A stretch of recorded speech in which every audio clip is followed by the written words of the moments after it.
दोस्तों, यह कहानी भारत के एक गांव की छोटी सी कहानी है। उन दिनों भारत में छोटे छोटे गांव ज़्यादा थे। गांव के लोगों में शिक्षण की कमी थी। अच्छा शिक्षण न मिलने के कारण लोगों में अज्ञानता का प्रमाण ज़्यादा था। गांव के लगभग सभी लोग अपनी छोटी छोटी समस्याओं से बहुत ज़्यादा परेशान रहा करते थे। एक दिन इस छोटे गांव में भ्रमण करते करते एक बहुत प्रख्यात संत महात्मा आए।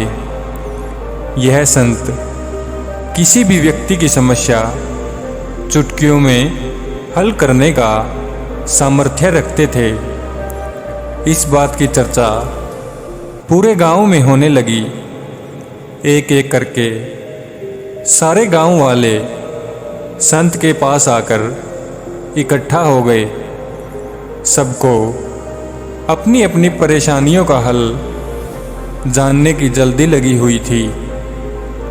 हर कोई सबसे पहले अपनी परेशानी का समाधान करवाना चाहता था। इसलिए सब एक साथ बोलने लगे। गांव वालों का इतना ज़्यादा शोर होने लगा तो संत को थोड़ा सा गुस्सा आ गया।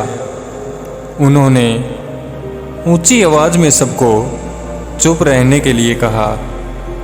जब गांव वाले शांत हो गए तब संत ने सबसे कहा कि इस तरह ना मुझे किसी की समस्या समझ में आएगी और ना ही किसी भी समस्या का हल निकल पाएगा।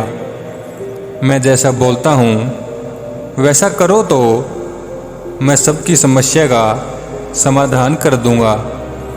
सारे गांव वाले राजी हुए। तब संत ने कहा कि सब अपनी अपनी समस्याएं कागज़ में लिखकर लेकर आओ और इस टोकरी में रख दो।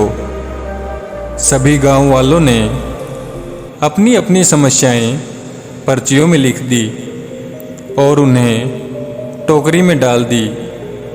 संत ने सभी को उस टोकरी में से एक एक पर्ची उठाने के लिए कहा और अपनी शर्त बताते हुए कहा, मैं आपकी समस्या हल कर दूंगा। बदले में सबको किसी भी एक व्यक्ति की ऐसी समस्या हल करनी होगी जो आपकी समस्या से छोटी हो। सबने टोकरी से एक एक पर्ची उठाई और उनमें लिखी समस्या पढ़ने लगे।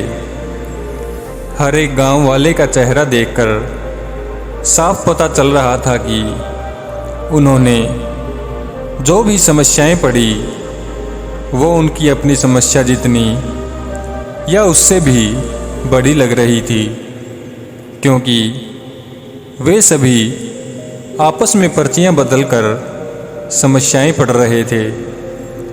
आधा घंटा बीत गया।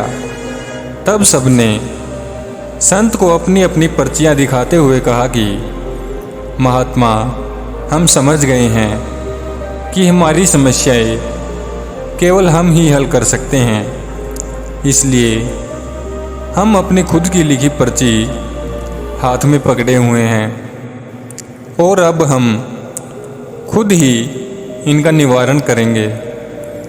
दोस्तों, परेशानियां किसके जीवन में नहीं होती हैं, लेकिन हमें हमेशा हमारी परेशानी दूसरों की परेशानियों से बड़ी मालूम होती है। वास्तव में देखा जाए तो इसका उल्टा होता है। हमारी समस्याएं दुनिया की बाकी की समस्याओं के आगे कुछ भी नहीं है। समस्याओं को डट कर सामना करने से ख़त्म किया जा सकता है, ना कि उनका रोना रोकर।